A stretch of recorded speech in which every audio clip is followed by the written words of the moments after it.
晝2點半。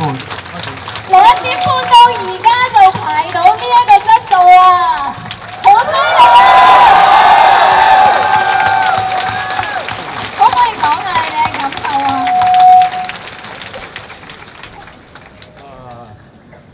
第一次喺呢啲環境咁樣嚟做一個 show， 你興奮，好緊張，唔知你哋個反應會唔會中意？中唔中意啊？有冇説話咧想同我哋在座嘅每一位講下？首先我哋多謝好多市民咧，就拎啲水啊，拎啲零食嚟俾我哋供給我哋，支持我哋嘅力量，大家有力量。你哋嘅愛心就係我哋嘅力量。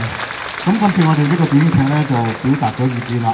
咁我咧不嬲都係做開反派，我成日都俾人砌嘅。咁我咧，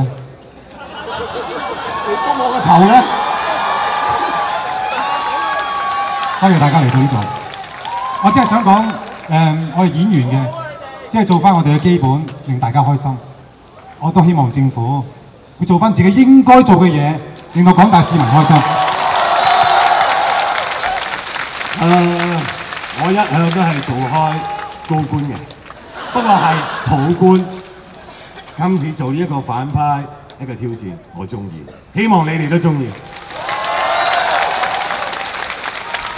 好多謝。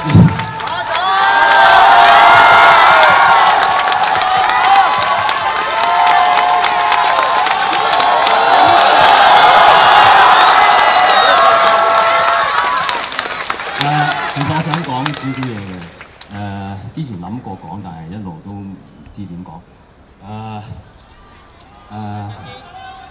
聽唔聽到啊？其實咧，我讀過演藝學院嘅，我讀咗2年。咁點解我離開咧？我一路都冇同人講過嘅。我考嘅時候咧，我唔知道原來係做舞台劇嘅。因為我由細到大都係睇呢個電視。咁我諗住入去做戲嘅啫，因為我知道黃秋生喺嗰度出嚟，咁我好想入去讀，好似佢咁樣。咁入到去知道係一個舞台劇之後咧，咁其實我係好驚嘅，我有 stage fright， 所以我離開咗。咁到尋晚，我收到個電話叫我再做呢一個舞台劇，係面對住咁多觀眾咧，其實我有一刻係諗過唔接嘅，因為我唔知我 get over 咗嗰個 stage fright 未。但係點解我最後會接咧？就係因為以後可能冇機會，所以加油啊！我聽過好多同事講咧，佢哋好想睇到你繼續喺舞台上面演出㗎。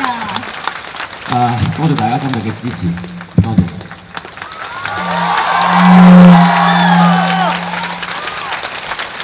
OK， 多謝晒4位嘅演員，多謝晒。